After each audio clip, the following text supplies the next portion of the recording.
ধারে ধারে যান।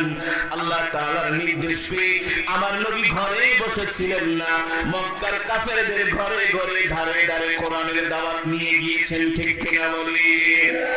আল্লাহর নবী কোরআনের দাওয়াত পেয়ে কাফেররা মুসলমান হয়ে গিয়েছে। আল্লাহর নবী কোরআনের দাওয়াত দিতে গিয়ে মক্কার কাফেররা 1 বছর 2 বছর 3 বছর 4 বছর 5 বছর না 6 বছর না 13টা বছর আমার নবীর উপরে মক্কার কাফেররা নির্যাতন করেছে। কত বছর? জোরে বলেন কত বছর?